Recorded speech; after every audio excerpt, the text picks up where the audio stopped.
First दहशतगर्द जो जम्मू कश्मीर का है फारूक अब्दुल्ला। कश्मीर की बर्बादी का जिम्मेदारी फारूक अब्दुल्ला है और अफसोस हमारी सरकार पे भी है। अलकायदा किसने बनाया? सीआईए ने। आईएसआईएस किसने बनाया? सीआईए ने। हमें रेडिकलाइज करना पड़ेगा, रेडिकलाइज बुक्स को, तब जाके कहीं ना कहीं समाधान होगा। क्योंकि कश्मीर में अभी 13 बुक्स बैन हो गई है, तो उम्मीद करते हैं कि पूरे देश में ऐसा हो।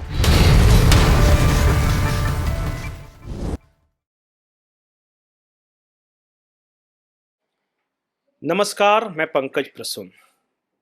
दिल्ली में ब्लास्ट हुआ, 10 से ज्यादा लोग मारे गए, 30 के करीब घायल हुए और कई परिवारों की जिंदगियां बर्बाद हो गई। मारे गए लोगों में से कुछ ऐसे थे जो इकलौते कमाने वाले थे, पर हमारा आज का विषय वो नहीं है। एक नया शब्द कल से चलन में है, व्हाइट कॉलर टेररिज्म, सफेद पोश आतंकवादी। अब तक जो जांच सामने आई है उसके अनुसार कई डॉक्टर्स और पढ़े लिखे महीन जहीन लोग इसमें शामिल पाए गए हैं।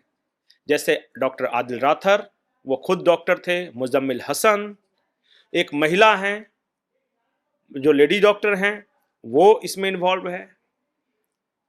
हम साइकोलॉजी या फिर क्या चल रहा है इस पूरे मामले में जानने की कोशिश करेंगे। हमारे साथ डॉक्टर शफीक हैं, डॉक्टर शफीक शेख। ये कश्मीर के हैं और क्राइम जर्नलिस्ट रह चुके हैं, तो इनसे बेहतर और कौन हमें मिलता ये सारी चीज़ें समझने के लिए। डॉक्टर शफीक शेख, आपका बहुत बहुत स्वागत है। बहुत बहुत स्वागत सभी एनएमएफ न्यूज़ देखने वालों को मेरी तरफ से। जय हिंद। सर, एक चीज़ है जो कि मैं भी नहीं समझ पा रहा हूँ। डॉक्टर्स, एप्रॉन पहने हुए डॉक्टर, सेवा करता हुआ डॉक्टर तो हमने देखा है। ये कैसे हो सकता है कि एक साथ इतने सारे डॉक्टर्स इन्वॉल्व हों एक टेरर प्लॉट में, और कोई आरडीएक्स जमा कर रहा है, कोई AK-47 लेके घूम रहा है, कोई AK-56 लेके घूम रहा है। हमारे तो दिमाग में ये बात आ नहीं रही है कि एक साथ एक नेटवर्क में इतने सारे डॉक्टर इन्वॉल्व हो। आप चूंकि उस इलाके में रहे हैं जहाँ के ये सारे लोग हैं। जी जी। पहलगांव के हैं, बडगांव के, ये सारे बताए जा रहे हैं। हाँ, जहाँ कुलगांव के हैं, पुलवामा के हैं, जाते हाँ। तो सबसे पहली बात तो यह है कि आपने एक वर्ड यूज किया, शब्द आपने, जो कि आजकल हमारे सभी लोगों को, हमारी एजेंसीज को, हमारे जितने भी पॉलिटिशियंस हैं उनको सच में ये शब्द जो आपका है एकदम सटीक नाम है, बेहतरीन। आपने जो नाम दिया, इसका काम तो ये बहुत गंदा है, लेकिन नाम आपका बहुत, शब्द बड़े जबरदस्त है कि व्हाइट कॉलर टेररिज्म। मैं कश्मीर में चुके रह चुका, हमने देखे हैं अभी 30-40 साल से, तो हम यही देख रहे हैं। सरकार, जैसे कि अब मैं आपको बता दूं, 40 साल से कश्मीर में रेडिकलाइज्ड जो फोर्सेस है, आप उसमें कोई भी नाम ले लो, इस्लाम के नाम पे, धर्म के नाम पे आपको रेडिकलाइज किया जाता है। तो दहशतगर्द का मैं सबसे पहले बता दूं, दहशतगर्द का कोई मतलब ये नहीं होता। उसामा बिन लादेन क्या थे? इंजीनियर थे। दुनिया में उसको पैसे की कोई कमी थी? बिन लादेन कंपनी नंबर 1 है। बिल्कुल। तो सीआईए के लिए, इस्लामी जहादिस के लिए, तो अफगानिस्तान की पहाड़ों में मारा फिर रहा था। ऐसे दुनिया के, अगर आपने जिहादी जॉन का नाम सुना होगा, बिल्कुल, अगर आपने बहुत बड़े बड़े जो सईद कुतुब का नाम सुना होगा, अल जवाहिरी की chemical engineer, Al Zawahiri, exact, chemical engineer Masri. तो इसका मतलब कुल मिलाकर ये कि एक आइडियोलॉजी काम करती है। यहाँ पे न कोई आपका रुतबा, ना आपकी पोजीशन, आप डॉक्टर हो या इंजीनियर हो या कुछ भी हो, आपका काम ही रेडिकलाइज्ड, जिसके लिए आप बनाने के रेडिकलाइज किए गए हैं। किस लिए? या तो इस्लाम के नाम पे या तो जहाद के नाम पे। अगर ये जहादी होता तो अफगानिस्तान में मुसलमान को मार रहा है, पाकिस्तान में मुसलमान टीटीपी वाले मार रहे हैं आर्मी को, अलकायदा वाले मार रहे हैं लश्करी तैयबा मार रही है अलकायदा को, टीटीपी मार रही है पाकिस्तान आर्मी को। लेकिन बदकिस्मती की बात है कि वो कश्मीर जहां के डॉक्टर्स है, तो किसी शायर ने क्या बहुत अच्छा कहा था कि ये इतिहास है, अगर फिरदौस बरोए ज़मी अस्त, हमें अस्त। लेकिन बदकिस्मती से आईएसआई और सीआईए की उस चाल ने और कुछ सियासी दंगल ने जम्मू कश्मीर को उस नहज पे लाके खड़ा कर दिया, उस मैप पे लाके खड़ा कर दिया कि अभी पता ही नहीं चलता है कि वहां पे एक डॉक्टर होने के साथ साथ AK-47 लिए घूमता है, एक इंजीनियर होने के साथ साथ। क्या इसका कारण क्या है? वजह क्या है कि रेडिकलाइज्ड माइंड, वो माइंड सेटअप, वहां पे कोई फर्क नहीं पड़ता। एक दहशतगर्दी ही करेगा। फर्क क्यों नहीं पड़ता? क्योंकि इसे रेडिकलाइज किया जाता है, इससे इतना फंडामेंटलिस्ट माइंड सेट भी अलग होता है। यहाँ पे व्हाइट कॉलर दहशतगर्द, क्योंकि पहले पता है कि अभी 40 साल से एनकाउंटर्स भी चल रहे हैं, अगर 2019 के बाद आप देखेंगे तो अभी कश्मीर में पिछले मुझे लगता है कि 15 दिन से जम्मू कश्मीर पुलिस, हमारी फोर्सेस, एजेंसी सारे लगे हुए हैं कि उसे ऐसे हम कहते हैं कि डिग कर रहे हैं एक एक को, चाहे वो पीओके में कनेक्टेड हो या पीओके चला गया हो या वहां पे रह रहा हो या वहां से हैंडल कर रहा हो यहाँ भारत में टेररिज्म के लिए।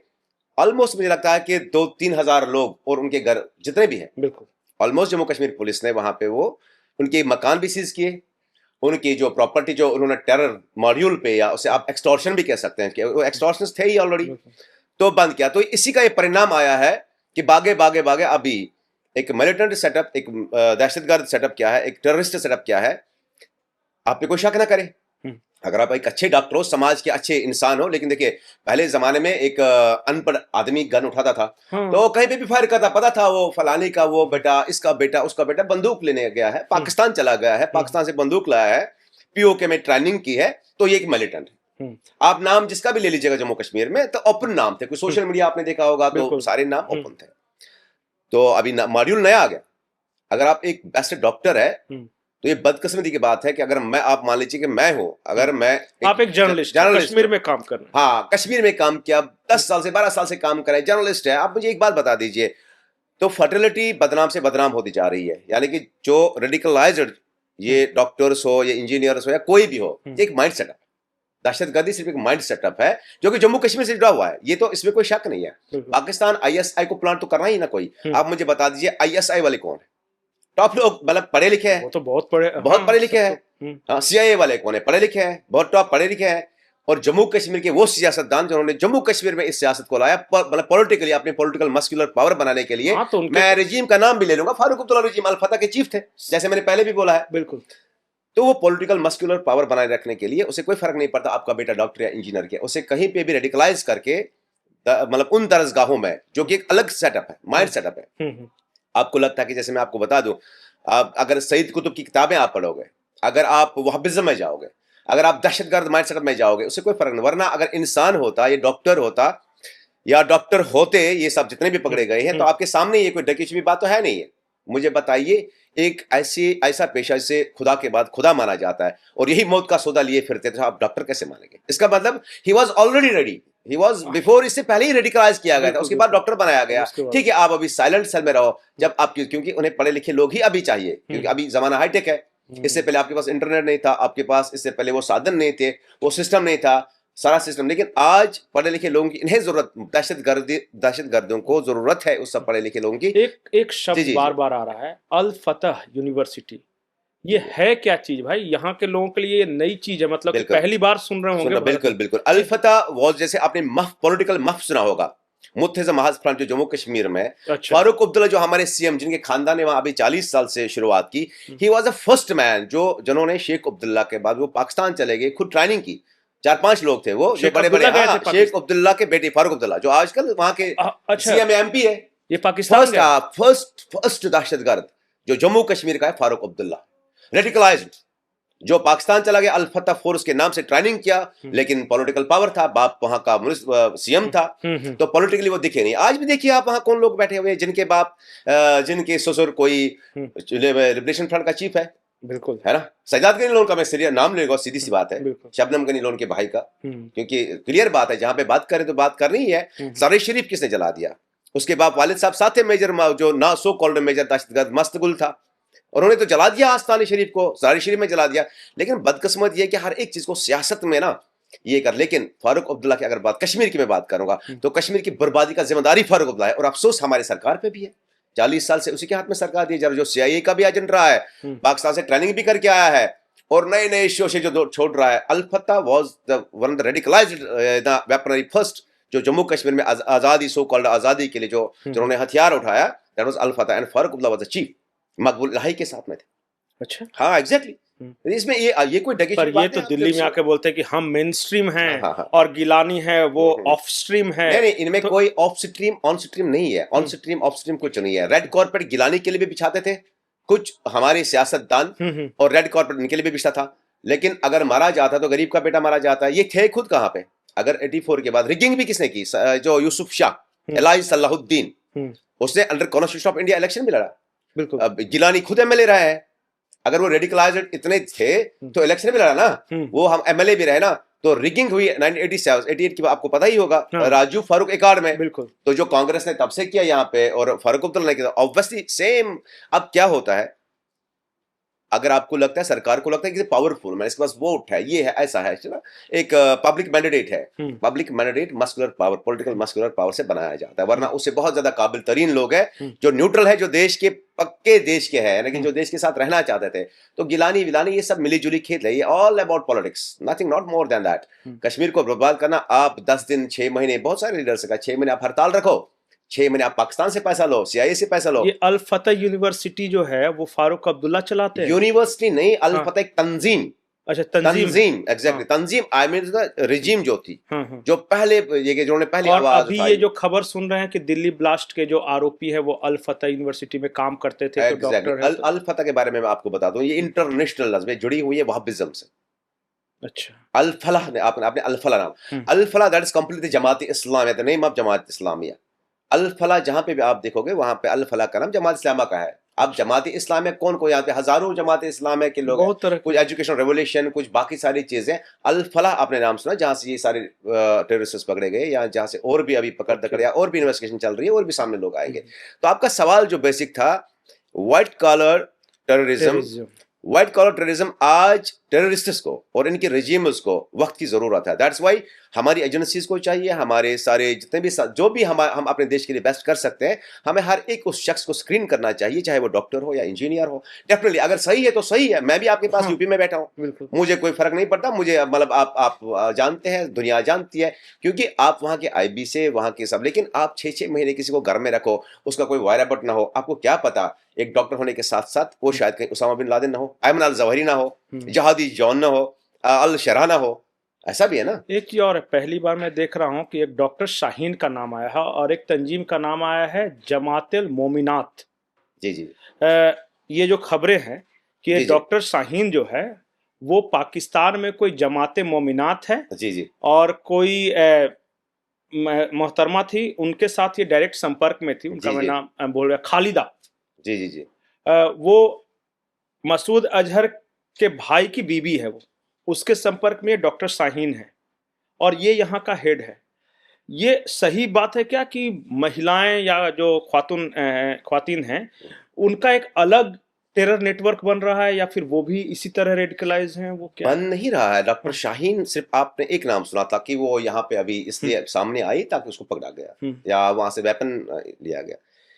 बिल्कुल सही है, इसमें कोई शक नहीं है। अगर आप देखेंगे तो पाकिस्तान में नहीं, पूरी वर्ल्ड में ISIS का तो आपने सुना ही होगा। ISIS क्या है, जो वहाँ पे रिजीम, वो ISIS सईद कुतुब की किताबें पढ़ के, बेशक उसमें महिला टेररिज्म, महिलाएं भी रेडिकलाइज्ड है प्रॉपरली, क्योंकि महिला से तो, और आप जानती हो कि किसी भी आप कोई भी आप एजेंसी ले लो, कोई भी ऑर्गेनाइजेशन ले लो, हर किसी का अपना माइंड। महिलाएं डेफिनेटली ISIS ने आपने देखा बम ब्लास्ट करते हैं, सुसाइडल अटैक करती है महिलाएं मैक्सिमम। ISIS में तो मैक्सिमम लेडीज का ही यूज होता है। अब आप इसको मोमिनीन का नाम दो, मुस्लिमीन का नाम दे, नाम तो सिर्फ इसी नाम पे कि कहीं ना कहीं आपने आपको कहते कि हम मतलब सो कॉल्ड, जबकि इस्लाम का कोई ABCD नहीं है इसमें कि जिहाद करेंगे, जो अपने बच्चों का नहीं हो सकता, जो आपके समाज का नहीं हो सकता, अपने आप का नहीं हो सकता, जो आप ऊपर वाले ने आपको अपनी जिंदगी दे दी है ताकि आप इस दुनिया में कुछ अच्छा करके जाओ। अगर आप एक अच्छे डॉक्टर हो, एक अच्छा डॉक्टर बन के रहो, इंसान की खिदमत करो, लेकिन आप उल्टे में अपने पे ही बम बांध के औरों की भी जिंदगी आप बर्बाद करते हो, खुद भी बर्बाद हो। क्यों? ऑल अब एक परसेप्शन, एक माइंडसेट है। आप यहाँ पे इग्नोर नहीं कर सकते, कोई पायलट हो, कोई डॉक्टर हो या इंजीनियर या कोई जर्नलिस्ट हो या कोई कुछ और हो, आप ये नहीं। क्यों? हमारा जो जम्मू कश्मीर है ये रहा ही 40 साल से, क्योंकि यहाँ इतने रेडिकलाइजेशन है, कितनी 40 साल गुजरे। आप मान लीजिए जब जो बच्चा उसने सिर्फ 88 के बाद ज्यादा, हाँ, कहीं वो कहीं ये, तो रेडिकलाइजेशन। इसीलिए जम्मू कश्मीर पुलिस ने, भारतीय जितने भी हमारी एजेंसी, हमारे मुल्क की एजेंसीज है, पिछले 1 महीने से वहां पे कंप्लीटली क्रैक डाउन चल रहा है। जो अभी आपने अगर ऑपरेशन सिंदूर के बाद आपने देखा होगा, जहां पे स्ट्राइक की हमारे सरकार ने, मतलब टेररिस्ट कैंप्स पे जहां पे स्ट्राइक की, अजहर मासूद के ही इसमें की। क्योंकि रेडिकलाइज्ड है, प्रॉपर रेडिकलाइज्ड है, प्रॉपर वो मतलब वो ब्रीड बना रहा है, प्रॉपर वो है। यानी कि उसके बारे में कहा गया जो उसके भाषण थे, तो हर जगह पे आप समझ रहे हो, इतने भाषणों में उसके वो वजह हुआ है कि वो एक जहर भरा होता है, इतना जहर भरा होता है कि किसी को भी, और इस्लाम को एक खास एंगल में पेश करता है, जो कि वो चाहता है। जब एग्जैक्टली जबकि इस्लाम वो नहीं है। जैसे आप वो चाहे लाख करके हम जैसे आदमी को जरा, हम तो मानेंगे नहीं। आप किसे रेडिकलाइज, आप देखिए जो बच्चा आज का तैयार किया हुआ नहीं है। आप ये मत सोचिए कि अभी डॉक्टर बन गया, इंजीनियर बन गया, आज का तैयार करें। वो माइंडसेट पहले से ही वो माइंडसेट होता है। यानी कि आप मान लीजिए डॉक्टर बनने से पहले ही इसको शायद ये माइंडसेट होगा, शायद नहीं होगा, होता वो पहले से होगा, उसके बाद में वो डॉक्टर बना, कोई फर्क नहीं पड़ता। वहां पे बड़े बड़े, आप क्या बताऊं मैं आपको कि कितने बड़े लेवल के ऑफिसर्स पकड़े गए, कितने बड़े लेवल के। अच्छा, मैंने तो सुना कि पुलिस डिपार्टमेंट के भी लोग पकड़े गए हैं टेरर एक्ट में। एग्जैक्टली, पुलिस डिपार्टमेंट के पकड़े गए हैं, बहुत सारे पकड़े गए हैं। 40 साल आप हिस्ट्री उठाकर देख रहे हैं जम्मू कश्मीर की, कौन नहीं पकड़ा। हाँ, अगर कोई पकड़ा नहीं गया, सबसे बड़े दहशतगर्द वो है सियासी दहशतगर्द। वो आज तक नहीं, क्योंकि पकड़ने वाले भी वही, लाने वाले भी आप भी उन्हें एंटरटेन करते हैं। पाकिस्तान वाले एंटरटेन करते हैं, सीआईए एंटरटेन, आईएसआई एंटरटेन करती है, because they are having the political figure, so called political figure. आप कश्मीर के अंदरून में जाए, जब आपको चलेगा पता, कोई कश्मीरी दिल से ये नहीं चाहेगा, नॉर्मल फैमिलीज जिसे अपने बच्चों से फुर्सत नहीं, उनकी पढ़ाई से, रोजी रोटी से फुर्सत नहीं, कैसे इसका करियर से, कहाँ उसको ये फर्क पड़ेगी वो AK-47 लेके पड़े, कौन सी आजादी, कहाँ की, हम तो आजादी है, हम गुलामी में है कहाँ। गुलामी में अगर कहीं है तो POK, हम तो गुलामी में है नहीं, हम तो आजादी है। मैं अच्छा खासा नमाज भी पढ़ता हूँ, कुरान भी पढ़ता हूँ, प्रैक्टिस भी करता हूँ, अच्छा अपने देशवासी भी, कोई फर्क नहीं पड़ता है उससे। अब क्या है, ये रेडिकलाइज्ड, ये आज की बात नहीं है, ये आज की बात नहीं है, ये आज की बात नहीं है कि आप कहते हैं कि डॉक्टर बने, तो कोई नई, हमारे लिए नई बात नहीं है डॉक्टर। हमने ऐसे बहुत सारे डॉक्टर्स, अगर आपने देखा होगा, बहुत बड़े बड़े डॉक्टर्स, इंजीनियर्स, वजह क्या है, इसका हमें कारण ढूंढना होगा, इसका वजह ढूंढना होगा और उसका इलाज ढूंढना होगा। इलाज ये है, ये ऑल अबाउट मेरे एक परसेप्शन, एक माइंडसेट। जब तक आप दुनिया में वो माइंडसेट, वो किताबें, जैसे कि आपको अभी रिसेंटली किताबें बैन कर दी गई कश्मीर में, सब अक्सर लोग सोच रहे हैं किताबों में क्या है, कि क्यों बैन कर दी। शायद वो ये नहीं जानते कि यही किताबें वो है जो ऐसे दहशतगर्दों को, ऐसे माइंडसेट को तैयार कर देती है। और ये माइंडसेट हम जी पहले नहीं होता। कश्मीर में 14 किताबें बैन की, हाँ, कश्मीर में, जो कि मदरसों में पढ़ाई जाती थी। पढ़ाई बिल्कुल लोग हिस्टोरिकली उसे पेश किया गया, जैसे कि आवाज मुजाहिद, ऐसी बहुत सारी किताबें हैं जो रेडिकलाइज्ड, जो आपको एकदम, आप भी पढ़ लीजिए, जब आपको, आप सिंपल समझिए, आप मुझे देते हैं एक बुक, मैं उसको पढ़ लेता हूँ, तो उसमें ये पढ़ता हूँ कि आपने मेरे घर के लिए ये किया, आपने उसके लिए ये किया, आपने इस्लाम के लिए खिलाफ, जबकि इस्लाम के एबीसीडी पता नहीं है। पूछे 6 कलमे इनसे, पूछे कुरान की कोई आयत, लाइए सामने किसी ऐसे रेडिकलाइज को, मेरे सामने बिठाइए 5 मिनट, मैं भी तो मुसलमान ही हूं ना, 5 मिनट बिठाइए, मैं देखता हूं कहां पे लिखा हुआ है 1932 की कहानियां, CIA की कहानियां। जैसे मैंने कहा कि अलकायदा किसने बनाया, CIA ने।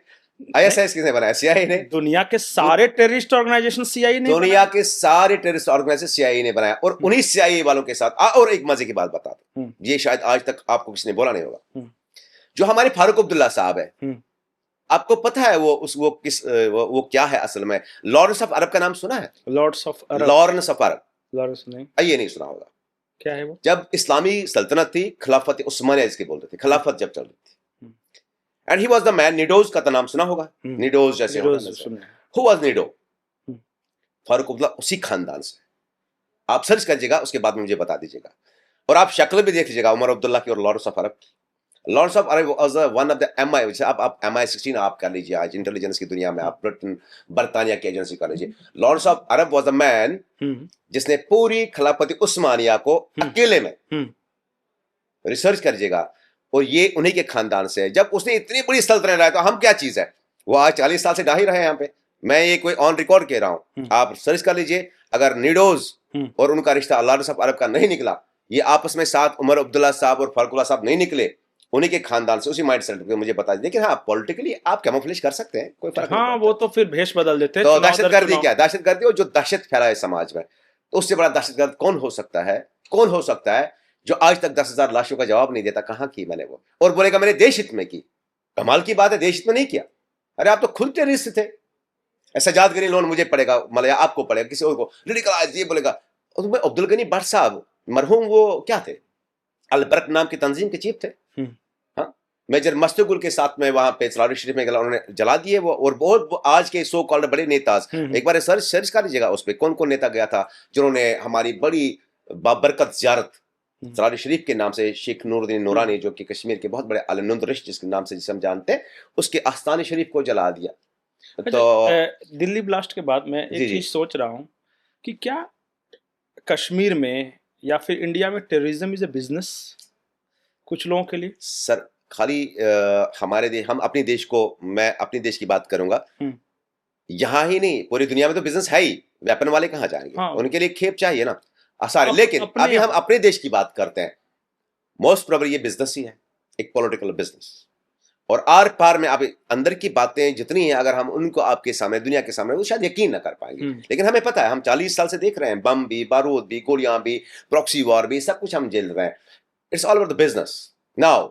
लेकिन इंसानियत का ये ऐसा खूंखार खेल है इस्लाम के नाम पे, बिल्कुल इस्लाम के नाम पे। जबकि मुझे एक बात बताइए, तो नॉर्मली मैं 2 मिनट लेता हूं, मुझे बताइए वहाबी, हनफी, शाफी, हम्बली, देवबंदी, पैगंबर मोहम्मद साहब ने तो लिखा नहीं है सब। मुझे बताइए मोहम्मद साहब से सबने कहां पे है कि आप वहाबी हो, देवबंदी हो, जमाती हो, क्या हो, आप ISIS हो, लश्कर तैयबा हो, जैश मोहम्मद हो, आप मुझे कहां पे है? इसका मतलब ये हर एक ने अपना अलग अलग 2 ईंट की मस्जिद बना रखी है, अपने अपने लिटरेचर के साथ में वो चलते हैं। हाँ, कोई भी इनोसेंट आके इसके जाल में फंसा, हाँ पढ़े लिखे भी। इनोसेंट का मतलब ये नहीं कि आप सिर्फ ना, इनोसेंट मींस पढ़े लिखे इनोसेंट। आप रेडिकलाइज हो जाते हो, क्योंकि आप अगर किसी चीज, आप देखिए सब, आप किसी भी चीज की तरफ अट्रैक्ट हो जाइए, आपको दुनिया की प्यारी चीज लगती है, बहुत प्यारी चीज लगती है, चाहे कोई भी चीज ना। हमें वैसे पता है ना, आपको पता है, मुझे पता है, हमने भी एक दिन मरना ही है, नॉर्मली मरना ही है ना। लेकिन ये जिंदगी इतनी खूबसूरत लगती है, मरने याद ही नहीं है, मरने को जी ही नहीं करता। लेकिन अगर यही चीज हम रिवर्स में ले लेंगे, बोले कि आप जन्नत में जाओगे, तो कोई बात नहीं, ब्लास्ट करके आप जन्नत में जाओ। क्या आज तक ऐसा कोई भी धर्म मुझे बता दे जो इंसानियत को नुकसान पहुंच के जन्नत में जाएगा? ऐसा कुछ भी नहीं है। तो हमें बेसिकली चाहिए कि हम उस माइंड सेट को खत्म करें, और हमें चाहिए कि हम स्क्रीन करें उन चीजों को, पॉलिटिकली भी, एजुकेशनली भी, हर एक। हाँ, खासकर एजुकेशन, जो आने वाली अभी हमारे रिजीम है जम्मू कश्मीर में, हमें चाहिए। परसों तक तो ये 2019 तक पता भी नहीं था हमारे देश का तिरंगा क्या है। सीरियसली मैं कह रहा हूं, मैं खुद आई एम द मैन। मैं एक बार गया, दिनेश्वर शर्मा जी थे तब इंटरलोकेटर, तो मिला उनसे, तो मुझे एक सवाल किया, बोला शेख साहब क्या किया जाए कश्मीर में? मैं बोला मैं बच्चे के स्कूल में गया था, seriously I was on record कह रहा हूं। मैं बोला सर मैं स्कूल गया था बच्चे के, वहां पे मैंने प्रेयर देखा, एक प्रेयर वो बोल रहे थे, बातिल ने जब जब उठाए हैं सर, तो हमने उनके सर कहा, मतलब what kind of prayer is this, और व्हाट्स बातिल, oh my God, what's, this is serious act. मैंने निकाला अपने बच्चे को, फिर स्कूल से निकाला, सीरियसली मैंने किया, ऐसा नहीं है, हजारों विटनेसेस है उसके। तो वो स्कूल भी, मैंने बोला ऐसा क्या है, what's all of the fun? तो मुझे देखते रहे ऐसे, बोला क्या करना है? मैंने एजुकेशन सिस्टम को, और सबसे पहले एजुकेशन सिस्टम को बदलना है, नंबर 1। नंबर 2, पता ही नहीं हमारे बच्चे को तिरंगा क्या है। तो आपने कभी ये कोशिश की? ये मैं कर रहा हूँ बात 2014-15, वो तो उनका देहांत हो गया, स्वर्गवासी हो गए। तो 2000 उस जमाने की मैं बात कर रहा हूँ, 4-5-6 साल, 5 साल 6 साल पहले की बात कर रहा हूँ, 2-4-5 साल की। तो जनाब जी, ये रेडिकलाइजेशन कहीं पे भी हो सकती है, लेकिन हमें वो माइंड सेटअप को खत्म करना है। माइंड सेटअप वो खत्म करना है जो इन्हें रेडिकलाइज करके इन्हें जन्नत की हूरें दिखा रहे हैं। इन्हें जन्नत में कह रहे हैं कि आप, अरे जब दुनिया में आप अपनी बीवी की नहीं हो पाए, तो आपको लगता है अल्लाह ताला के सामने जाके इंसानियत को नुकसान करके एक दहशतगर्दाना हमला। आप देखिए कल ये क्या बिगाड़ा किसने लाल किले के सामने उन मासूमों ने। तो उसमें आप देखिए, अगर मुसलमान की जंग है, ये मुसलमान और ये कहते हैं चलिए जी काफिर, ये बोले काफिर के साथ हम जंग, जबकि इस्लाम ऐसा है नहीं। बिल्कुल हदीसें हो सकती है जो उन्होंने खुद बनाई हुई है, बाद में जो बना वो है, बना हुआ है बात है, लेकिन इस्लाम तो कम से कम, कुरान तो ये नहीं कहेगा। एक चीज और है, जब कसाब पकड़ा गया मुंबई में, तो उसको इंट्रोगेट करने वाले बड़ा इंटरेस्टिंग बात करते, बोला कसाब से पूछा कि तुम क्यों आए थे? उसने कहा हिंदुओं को मारने आए थे। जी। बोला क्यों मारने आए थे? तो उसने कहा इससे जन्नत मिलता है। बोला तो जन्नत क्यों चाहिए तुम्हें? तो उन्होंने कहा कि जन्नत में भरपेट बिरयानी मिलती है। वो आदमी इतने गरीब परिवार का था वहां पे कि भरपेट अच्छी बिरयानी खाने के लिए वो मरने चला आया। ये उसका इंस्पिरेशन था। ये इंस्पिरेशन नहीं, यही तो रेडिकलाइजेशन है, यही तो माइंड सेटअप है। उसे बनाया गया, कितना टाइम हुआ होगा उसको तैयार करने के लिए? आपने देखा होगा ISIS के सबसे मोस्ट दुनिया में आज तक देखा गया है, जो भी तंजीम है, सबसे ज्यादा जो पावरफुल हम कह सकते हैं, डिस्ट्रक्टिव जो रहे हैं आज तक, ISIS रिजीम, जिसमें अभी जो पकड़े गए इनमें से एक उसका भी सदस्य दाइश, जिसे आप कहिए, ISIL थी पहले, ISIS बाद में बन गई, नाम कुछ, हाँ तो नाम कुछ भी, नाम से कोई फर्क नहीं पड़ता। तो मामला ये है, सबसे ज्यादा जो ब्लास्टर्स, सुसाइडल अटैक्स, तो वो उन्होंने दुनिया में कर दी, कहा नहीं किया। इट्स ऑल अबाउट कि वो जो आप, अगर आपने सईद कुतुब की कहानी पढ़ी होगी, उसकी किताबें पढ़ी होगी, आप देखेंगे उसमें कितनी रेडिकलाइजेशन। वो इस्लाम का कहीं मतलब ही नहीं है, आधा काट के आपने दुनिया के सामने प्रोवाइड किया। आप ही बताइए, अगर आपको कोई बोलता है कि आपके धर्म के बारे में या आपके दिन के बारे में, या आपके गीता के बारे में, कुरान के बारे में, वेद के बारे में आधा अधूरा सबक दिया जाएगा। उस अधूरे सबक में ये कहा जाए कि मुसलमान आपका सबसे बदतरीन दुश्मन है, तो ऑब्वियसली आप या तो आपको रिसर्च करना है, अगर रिसर्च नहीं कर पाए तो आपसे एक्सेप्ट करें। अगर एक बार उन्हें एक्सेप्ट कर दिया, इसका मतलब ये आपको मोल्ड करना या आपको रेडिकलाइज करना बिल्कुल आसान है। सेम केसियत लश्करी तैयबा, जैश मोहम्मद, अलकायदा। आखिरी सवाल मेरा ये है, जी, क्या रिलीजियस बुक्स को डी रेडिकलाइज करना इस देश में संभव है? बहुत ज्यादा जरूरी है, संभव हो ना हो करना ही पड़ेगा, और करना चाहिए सरकार। अगर आप जी, मैं आपके शो में पूरे अपने देखने वालों को ये कहना चाहूँ, देखिए ये कोई मुसलमान हिंदू की लड़ाई नहीं है, ये दीन धर्म की लड़ाई नहीं है। आप एक गैंगस्टर को उठा लीजिए AK-47 लेके, लेकिन जो कश्मीर की पर्टिकुलर बात है, जो रेडिकलाइज्ड जो व्हाइट कॉलर टेररिस्ट है, व्हाइट कॉलर, ये बिजनेसमैन भी हो सकता है। आप मुझे बताइए, क्या वो बिजनेसमैन व्हाइट कॉलर नहीं है जो हवाला करके यहाँ पैसे लाता है? अरे वो सबसे खतरनाक दहशतगर्द है। आप मुझे बताइए, ड्राई फ्रूट्स के नाम पे वो पूरा हवाला का पूरा कारोबार, गोल्ड के नाम पे, गोल्ड के नाम पे, आपके वॉलेट के नाम पे, आपको वॉलेट्स में आते हैं USDT, यूनाइटेड स्टेट्स ऑफ, क्या USDT क्या करोगे हमारी कहाँ पे? देखिए, इसका मैं एक रिक्वेस्ट करना चाहूंगा अपनी एजेंसी से कि इस दुनिया में अगर कोई सिंपली भी आपको एक मैसेज हल्का सा भी डाल दे, उसे कभी इग्नोर मत कीजिएगा, वैलेंटाइन साथ दीजिएगा। हो सकता है वो देश का खैरखा ही हो, या देश की खैरखाई ऐसे कर सकते हैं। जो आप हिंदू, मैं मुसलमान, वो सिख, ईसा, ऐसा कुछ नहीं। हाँ, मैं ये कह रहा था, आपके सवाल का मैं ये जवाब दूंगा, पूरे दिखने वालों को भी कहूंगा कि लड़ाई जो है बेशक इस्लाम के नाम पे, जिहाद के नाम से, लेकिन ये वो इस्लाम नहीं है जिस, मैं भी मुसलमान हूं, मैं जानता हूं इस्लाम क्या है। आइए ना, मुझसे कहिए, बताइए इनको, मुझसे कहिए कि मुझे रेडिकलाइज करके दिखाइए, क्योंकि हमने रिसर्च किया, हमने पढ़ा है, हम पढ़े लिखे लोग हैं। लेकिन वो पढ़े लिखे नहीं, उनके दरसगाहों के पढ़े लिखे नहीं है, कॉलेज यूनिवर्सिटी पास आउट। हम वो पढ़े लिखे हैं जिन्होंने दुनिया भी देखी, अपने देश को जाना, और वो किताबें पढ़ने को दे दीजिए। ये बहुत इंपॉर्टेंट है कि हमें डी रेडिकलाइज करने के लिए radicalise of religious books, exactly. खासकर मैं यहाँ पे ओपनली, बिल्कुल यहाँ मैं ओपनली कहूंगा कि वो हदीसें जो खुद से गढ़ी गई हुई, इस्लाम में ये बहुत, इस्लाम में ये बहुत ज्यादा है कि जो कहीं हदीस ही नहीं है, आप इसको खुद से माखूज करके उसे हदीस कहते हो। अरे कम से कम ये तो शर्म करनी चाहिए कि मोहम्मद सल्लल्लाहु अलैहि वसल्लम ऐसा उन्होंने नहीं कहा। ऐसे जो सही है वो सही है, जो कुरान है वो फॉलो कर लीजिए। आप कुरान के भी माँ बाप को मारोगे, इंसान का कत्ल करोगे, बीवियों को मारोगे, लोगों को मारोगे, दहशत फैलाओगे, उसके बाद बोलोगे जन्नत की तमन्ना कर, ऐसा कुछ है नहीं। लेकिन ये बहुत इंपॉर्टेंट है, आप कह रही इसका ब्रेन और इसका इलाज भी है, हथियार नहीं है कोई बड़ी बात। हथियार चार आतंकी मारोगे, 4 और पैदा हो जाएंगे, 10 पैदा होंगे। अब इलाज क्या ढूंढ रहा? आप और हम यहाँ पे बैठ के शायद ये उम्मीद कर सकते हैं सरकार से कि भारत देश में, मैं भारत की बात करूंगा कि और पे तो हमारा दस्तरस है नहीं, कि भारत देश में उन किताबों पे बैन लगा दिया जाए, बिल्कुल जहां पे करा है बिल्कुल उस पे ना जेल भेज दिया जाए, जो रेडिकलाइज्ड बुक्स ऐसे मासूम बच्चों को पढ़ाते हैं। फिर वो चाहे डॉक्टर बने या इंजीनियर, कोई फर्क। अगर आपने 6 साल की उम्र में किताब पढ़ी, आगे जाके आप साइंटिस्ट बन लो, वही बात दिमाग में घूमती रहती है ना? नहीं, वो ऑलरेडी बैठा हुआ है आपके सबकॉन्शियस माइंड में, वो तो वही करता है। फिर उसे एक फिनिश की जरूरत होती है फाइनली, आप डॉक्टर बन गए। उन्हें अब कॉमन सेंस है कि एक डॉक्टर जो नाखुदा होता है, खुदा के बाद में नाखुदा होता है, वो AK-47 लिए घूमता है। और आपने वुमेन्स की बात की, बेशक है, जमातुल मोमिनीन, हम तो ऐसा मानते हैं ना कि एक जो महिला है वो दर्द को महसूस करती है, किसी का बच्चा हो, रोज देख रही है कि बच्चे पैदा हो रहे हैं, डिलीवरी करवा रही है, फिर वो जाके बाजार में उसी बच्चे को बम से उड़ा रही है। मतलब माइंडसेट वही रेडिकलाइज्ड बुक्स, वही फंडामेंटलिज्म जो कहीं पे इस्लाम में नहीं है, इस क्लियरली नहीं है, कुरान में तो नहीं है। मैं चैलेंज करता हूं, कुरान में मुझे दिखा दीजिए। हाँ, हदीसों में तो बहुत है। हदीसें वो तो जो खुद लिखी किसने, और हदीसें वो जो लिखी गई खुद, जो खुद से माकूज है, जो ऐसे आलिमों ने जो अपने पूरी दुनिया में दहशत के नाम पे जिन्होंने खुद की किताबें निकाली है, खुद के प्रिंट निकाले हुए। आपको क्या पता, लिख लिया नहीं चाहिए ऐसा है और चलेगी आप इसी दुनिया में, नहीं हो सकता। तो मैं जवानों से भी कहना चाहता हूँ, देखिए सबसे बड़ी बात यह है, जो मैं आपके माध्यम से भी कहना चाहूंगा कि मेरे अजीज भाइयों, आप चाहे डॉक्टर हो या इंजीनियर या फिलोसोफर हो या कोई भी हो, आप बदनाम करते हो इस्लाम को भी, आप बदनाम करते हो कश्मीर को। 9 पकड़े गए, 9 के 9, 8 के 8, 6 के 6 डॉक्टर्स। अब डॉक्टर फर्टिलिटी पे कौन यकीन करेगा? बाकी जो जॉब या जो हमारे नेशनलिस्ट है वो कहाँ जाए? क्या आपको नहीं लगता आप हजारों घरों को बर्बाद कर रहे हो, लाखों घरों का रोजगार छीन रहे हो, माओ के उन बापों के उन आरज़ुओं पे, उन उम्मीदों पे पानी फिर रहे हो? तो इसका मतलब आप दहशतगर्द नहीं, और आप इतने बड़े पापी हो कि आपका हिसाब दुनिया में ही होना चाहिए, क्योंकि और लोग सफर ना करें। लेकिन ये सच है कि हमें रेडिकलाइज करना पड़ेगा रेडिकलाइज्ड बुक्स को, तब जाके कहीं ना कहीं समाधान होगा। अपने देश की मैं बात करूं। बिल्कुल बिल्कुल।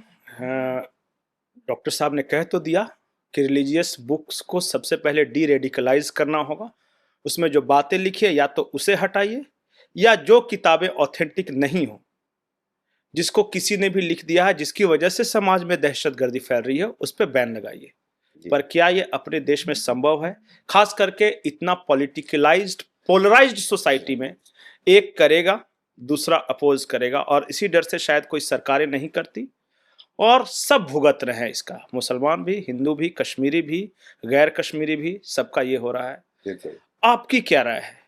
क्या मैं जानबूझ के सिर्फ रिलीजियस बुक या धार्मिक किताबें कह रहा हूं, चाहे वो किसी धर्म का हो, हिंदू, मुस्लिम, सिख, ईसाई, उसमें कुछ ऐसी बातें जो आपत्तिजनक हो, क्या उसे हटाई जानी चाहिए? क्या कुछ किताबों पर बैन लगाया जाना चाहिए? आपकी क्या इसमें राय है, या फिर आप क्या सॉल्यूशन देखते हैं इसमें? उपाय क्या है? अगर कुछ आपके नजरिए में उपाय है तो कमेंट सेक्शन में जरूर लिखिए। जी इतना ही बोलूंगा, अगर कहीं ना कहीं विचार हो रहा है, क्योंकि कश्मीर में अभी 13 बुक्स बैन हो गई है, तो उम्मीद करते हैं कि पूरे देश में ऐसा हो। बिल्कुल। डॉक्टर साहब आपका बहुत बहुत शुक्रिया, बहुत शुक्रिया के साथ जुड़ने के लिए। Thank you. जय हिंद। नमस्कार। नमस्कार।